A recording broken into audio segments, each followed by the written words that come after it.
Good morning. Happy Monday. Good How are you? morning.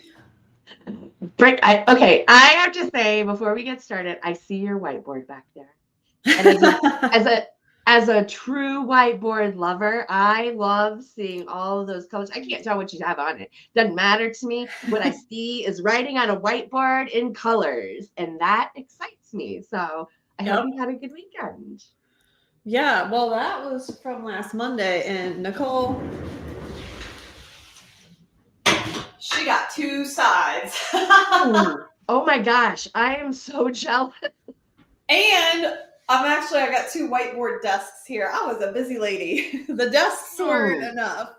I love it. I love it. Well, welcome everyone to Mindset Monday, where independent patient advocates like us get together to start the week with positivity and inspiration. My name is Nicole Broadhurst, and this is my co-host, Kayla Thompson Riviere. Hello. We are focusing on self-care and boundaries today, which it's funny. I think in our conversation last week, good morning, Angie.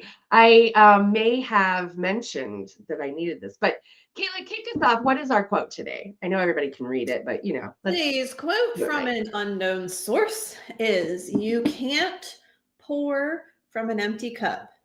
Take care of yourself first." Ooh, this Oh, those one are the people in the is back. right. I know. I was just about to say we need to say that one more time. You One more cannot time. pour from an empty cup. Take care of yourself first. Yes. I think I shared last week I was on the struggle bus. We've got a ton of folks here. Drop in the chat where you're tuning in from so that we know where you're at this morning.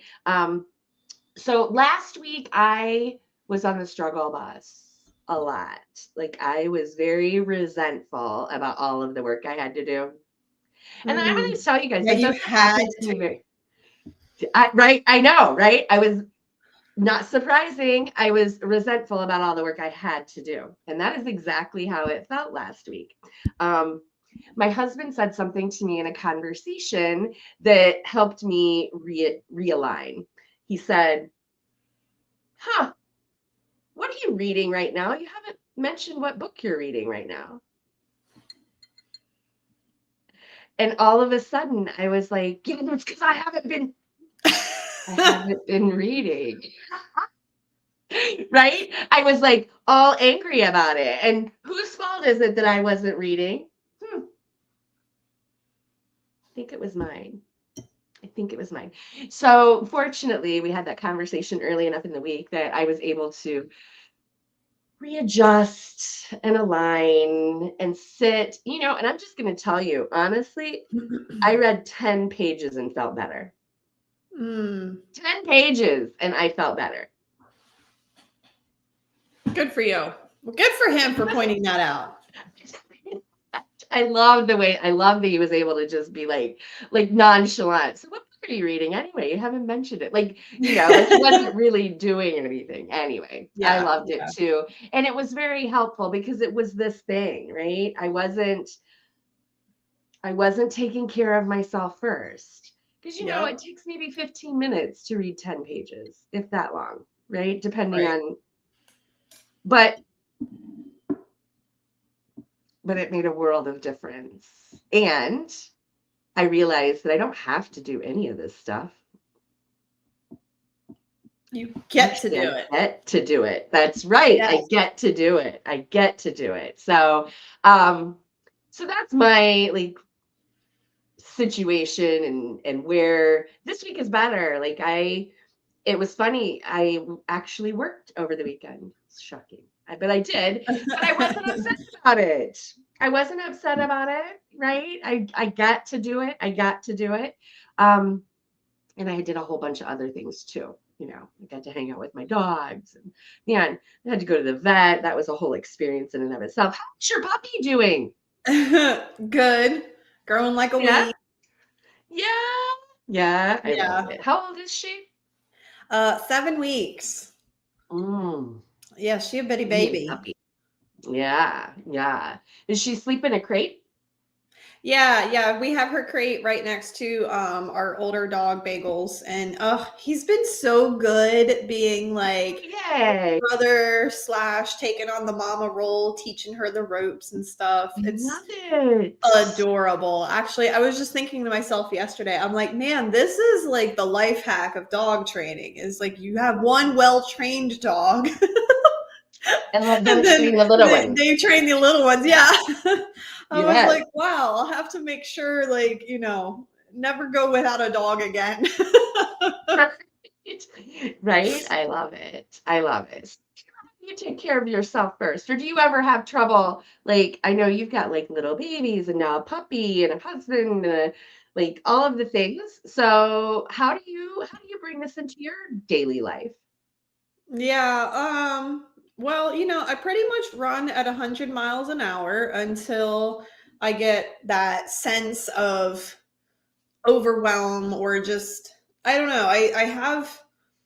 I've come to realize I think I have a pretty good connection with my body and kind of leaning into my intuitive feelings. And Mm. I tend to be good at recognizing that I need to take a break. So I don't always plan them because a lot of times when I plan them, if the time comes up and I'm not feeling it, then it's not enjoyable. And I spend that time wishing I was doing something more productive. So I tend to I leave white space in my calendar so that I can flex and adjust and move things around and kind of follow my intuitive, okay, I need to back off or I need to step on the pedal more. But my recharge and replug is probably as low maintenance as yours. I like to just go outside usually. Like I that love typical, it. and I guess the challenge there being it's been snowing. We had like Yes. 4 stints of snow this year, and I'm like, this is not supposed to happen here. Where's the manager? Yeah, how do we But escalate this and get this resolved? I know. I made a meme a couple weeks ago, shared it to Facebook, and I was like me on the phone with the Weather God customer service. I was like, Ah, I said return, not reorder. oh, that's great. That is great. I love it. I love it. Yes.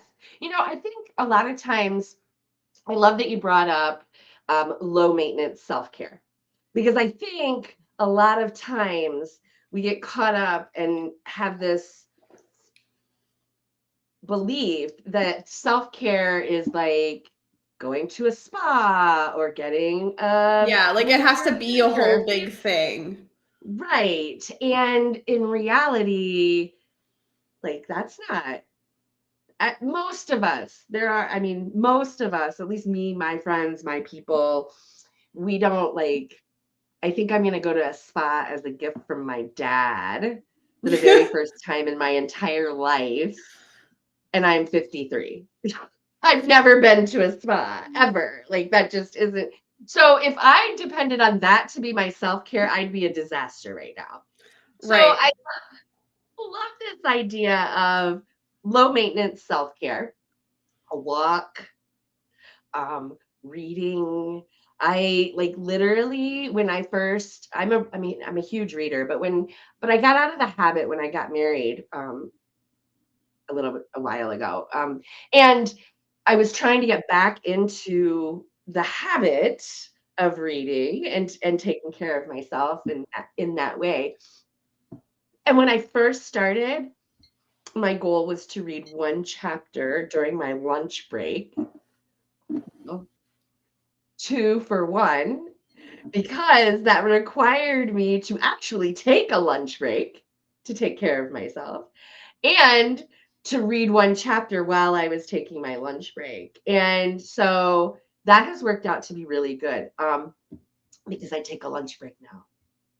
And I started that about a year ago. And What a weird concept to me. I, right, you're a nurse, of course. You're a nurse, so of course, a lunch break. Well, I'm going to say, actually, a lot of us in healthcare, even if we weren't floor nurses, never took a lunch, and I was one of them. I just worked right through. because I don't have time. There's too much to do. Nurses for sure. Like I used to tell my nurses, I used to like if they were getting a little bit testy, I'd be like, "Have you been to the bathroom lately?" Like Oh, see, now that's I one was thing trying I'm to very get them good to go to at. the bathroom. Well, I Yeah. was really trying to get them to take a little like go for a second, take care of yourself for a minute, get off the floor, like you know. So you're bringing up Anyway, something to mind here that I was just thinking a minute ago when you're talking about a spa day.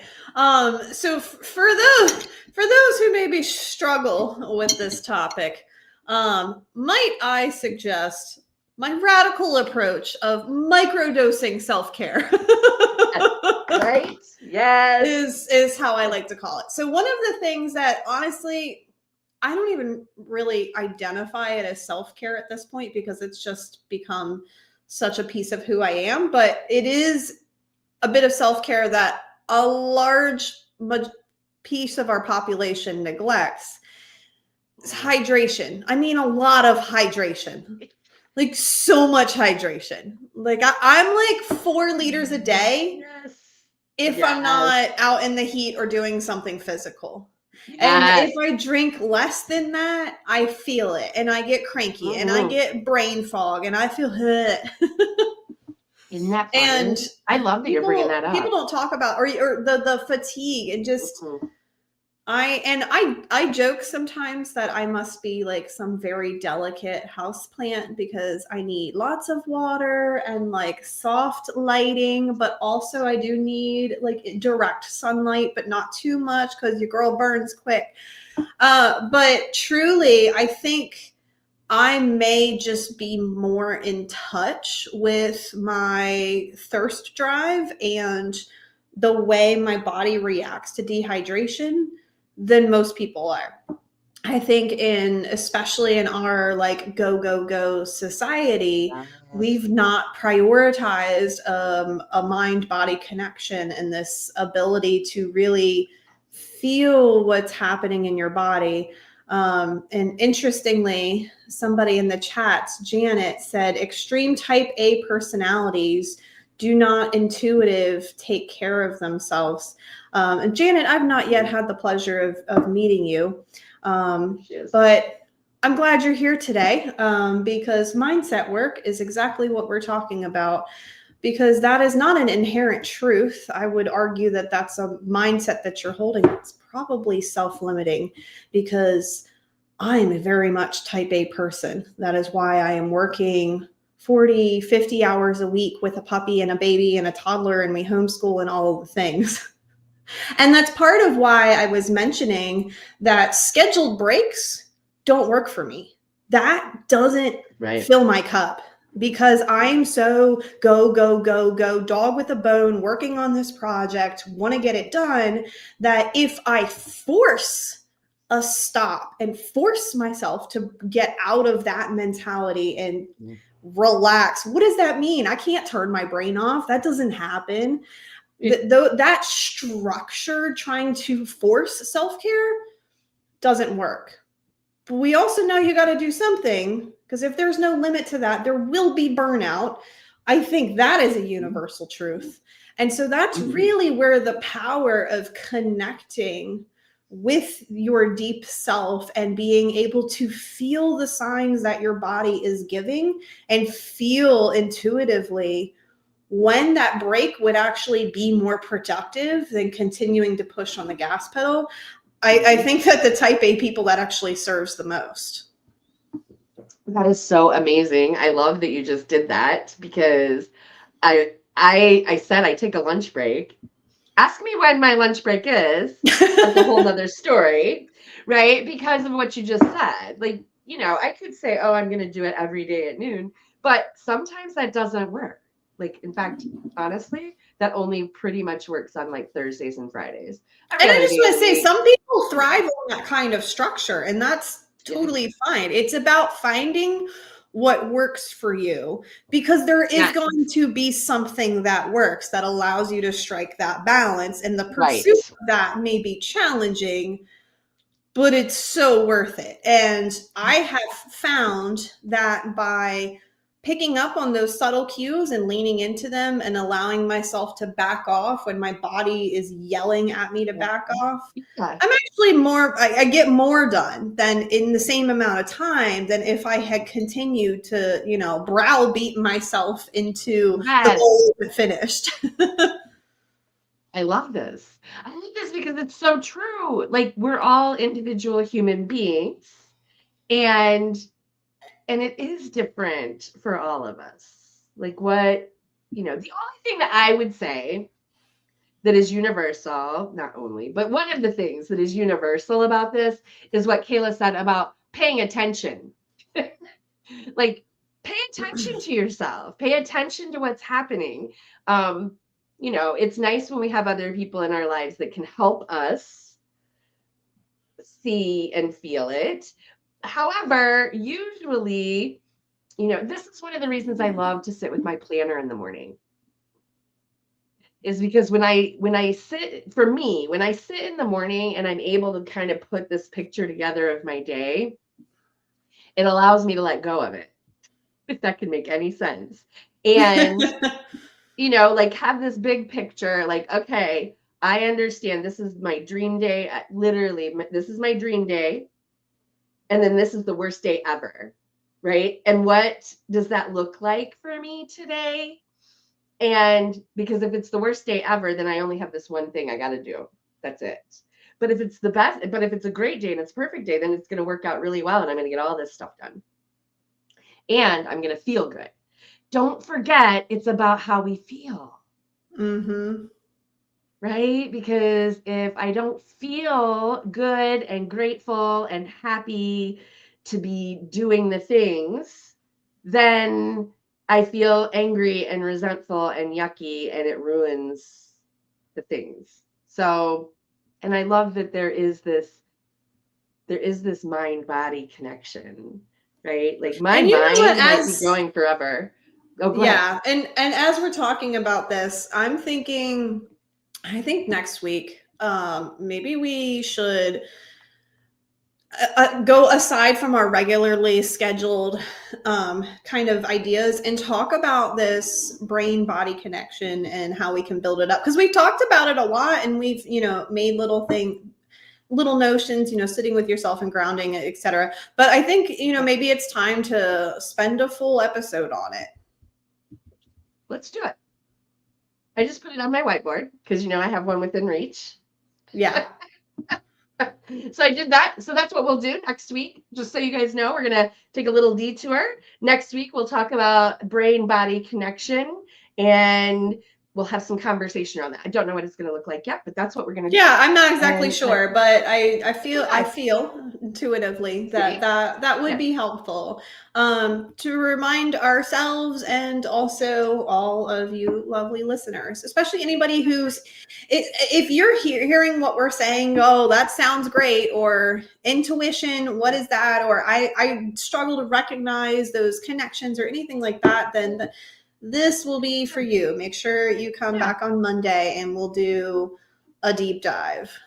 Yeah, because, Jana even said, I just pushed through, which is not a good thing. Right. I mean, and how do we keep from doing that? That's, I think, what our conversation Yeah, we'll get a bit more practical and tactical to try to make some of this fluffy foo-foo actually be a bit more concrete. Because a lot of this sounds so woo, especially if it's new to you, but it's interesting because not only do we have, centuries of, well practiced things from our elders to draw from, but modern science is starting to catch up with the benefits of all of this woo-woo stuff. Right. Well, it's so interesting because we were talking about awareness. And one of the things that I have learned about awareness is that the more I intentionally become aware of something, the easier it is for me to recognize and to act on it. So, for example, I made sure that I put hydration in my daily planner so that I'm tracking how much water I'm drinking for that very reason. And, now I've been doing that long enough. So now I don't have to track it as much. However, when I see it every day, I'm like, oh yeah, don't forget, fill your jug, like do the things. Anyway, it's around awareness. And there's a phrase that somebody once said to me many years ago: what gets measured gets treasured. Mm-hmm. And so that's one way that that I feel like has worked for me, is to do something that creates awareness around something, to build a better habit. Anyway, we'll get into that more next week. I love that. What are some other things? We've talked about self-care, but before we go, I want to talk about some boundaries, because I feel like, when we talk about taking care of ourselves, boundaries are one of those things. I don't know about you. I kind of grew up in this world where boundaries were, I thought boundaries were about making other people act right. Like, I need to set a boundary so that you will behave well. I need to set a boundary so that you will. And what I've learned is that boundaries are not about anybody else. They are about protecting and taking care of me. Yeah. And what other people do with my boundaries is none of my business. So this is another area where, it's really important. I again had a day last week where I had really bad boundaries. And it was very painful for me, because I was just letting everybody else's crap become my crap. Where you just like, and I finally turned my phone off. I went for a walk because I was like, I got to get away from all of this negativity, and it's got to get away from me. So yeah, boundaries. I don't know. I'm a struggler with boundaries. So if you are too, hang with me because I'm learning about this. Jana, if you want a one-on-one, go to the signature of one of my emails and book a call. You can do that right from one of my emails in the signatures. If not, I'll reach out to you. Okay. Yeah. To boundaries, I have a couple of things came up while you were talking. So first, I think it's important to be really intentional about what we are calling a boundary and really identifying where that threshold is. So let me explain this a little more. There's a concept in raising toddlers about being very judicious about when you say no to things. And the idea is like, don't say no if there's not a good reason. Because if you tell your kid no 100 times in a day, first of all, it's going to devalue that word. Second of all, it's exhausting. And third, nobody's going to have a good time. So it's kind of using that same concept. So first, having awareness of, be prepared wherever you draw a boundary is a hill that you're willing to die on. Because if it's so important to you that it's a hill you're willing to die on, it is not going to be difficult at all to uphold it. Right. In fact, it'll be almost reflexive, and I heard one time you can go into duck mode. And duck mode is just, you've made the decision. This is the line, and whatever gets thrown at you will just wash away like water down a duck's back. I like that. Because there's a conviction and a level of importance to it. Another thing is really identifying, like, what is this around? So like for me, a lot of where I've had to actually think about and use the word boundaries has been with interpersonal relationships amongst my family and my husband's family. There's a lot of interesting dynamics there. And not everybody is operating at the same level of emotional intelligence. And we have had to put boundaries in place with like, no, I will not be talked to that way. We will not engage in conversation that's going to be disrespectful. And these have been, it's not easy, but there is ease in it that like I don't even feel bad about saying I'm not going to let you disrespect me. So that's Right. what I mean about like being intentional about the boundary, or if it's, or maybe framing it in that way. So for instance, if it's, I don't want to go to the birthday party and somebody's pushing on you, go to the party, go to the party, go to the party. And you can't identify why you don't want to, why, it's touching on something that's telling you not to go. But if you can't identify what that is and get to the core of it, then you very well may get pushed into, okay, I'll go to the party. And then, perhaps what it really was is that there was going to be somebody there who was going to be disrespectful or step on some of those other core values. And so what you were trying to do was protect your inner peace because you deserve to be respected.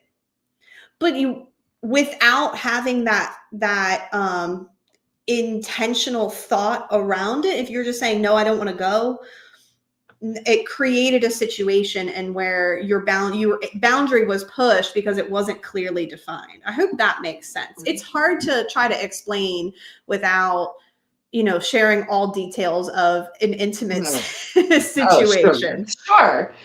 But And that's my takeaway. yeah. Well, and it's really interesting because those are all what I was thinking about as you were talking was I have so many boundaries that I don't even talk about. And they're just Right. right. And so I think what maybe we're trying to say here is that it's hard to talk about our boundaries without talking about our boundaries.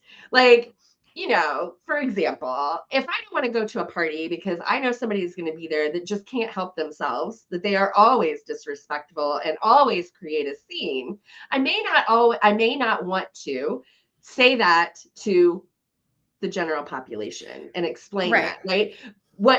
So this is where it creates this what is it? Dissension, not dissension, but this disconnect, right, between what's happening and anyway, this is, I think, because I don't always have to talk about my boundaries. I can execute my boundaries without discussion. Um, so there doesn't have to be a huge explanation. I think that's the other thing we get caught up in. There doesn't have to be a huge explanation. Everybody doesn't have to understand why we do the things that we do. Right. They just As need to long as respect the you choices we make. understand That's where right. it's coming from Yes. and you are convicted in your choice, then what other people do with that choice is up to them. And actually, for anybody, if this is resonating to you, I invite you to step a little bit into some honesty. Not brutal, but radical, because a lot of times we'll go back to that party situation and there's going to be that person that you just described, Nicole, that can't help themselves. What do we often say to people? Oh, I'm too tired, or I'm too busy. And those are really, honestly, those are pretty bullshit excuses. So of course people are going to push back on them because you haven't been honest about what's really going on. So in that situation, I may say something like, you know what? I've made a choice that I am actively no longer putting myself in situations where I'm open to disrespect or insert whatever thing here. Right. And so because of the people that are going to be there, I'm going to make the choice and not put myself in that situation. Right. And most of the time the response will be like, good for you. Okay. Right. Or damn, I wish I had the balls. Sometimes people will say to stand up like that. Yes, but that's a completely different, like when people really actually, if you share and like I said, you don't have to be rude about it. Like that was, a very diplomatic thing. If you struggle with that, talk to ChatGPT. It's great. It'll help you out. But when you're like open and honest about where that line or where that no is coming from, people who love and care about you are going to respect that. And people who see that level of honesty and still push back, they're not your people. Right? Yeah. So at the end for of the day, real. I'm okay Yeah. if that upsets you because Okay. apparently you're not for me and that's a My you people. problem. That's right. That's right. Well, I love this. We have hit our time. Like I said, next week we're going to be talking about the brain body connection and how to get more connected so that we can better know when to take care of ourselves and how to take care of ourselves. This week, Kayla, do we have a call to action? I don't have one. Oh, just I guess yeah, start to think about maybe reflect on some situations where, somebody you said no and somebody pushed back and how that made you feel and maybe taking these things into light, how you could have approached that situation differently. And how you're going to redefine some of these boundaries and proactively manage those situations next time. There we go. I love it. Thank you so much, Kayla. Oh, and figure out how Well, you have can a fan- microdose your self-care. It's much more manageable that yes, way. I'm telling you. I love this. Yes, yes, yes. And let us know what you decide. Come back next week and we'll talk about um how to how to recognize when to microdose your self-care. How about that? I love that. All right, Yes. guys, have a fantastic week. Hope to see you on Wednesday at our call. We'll be right back here, same time, same channel next week. Talk to you guys later. Bye.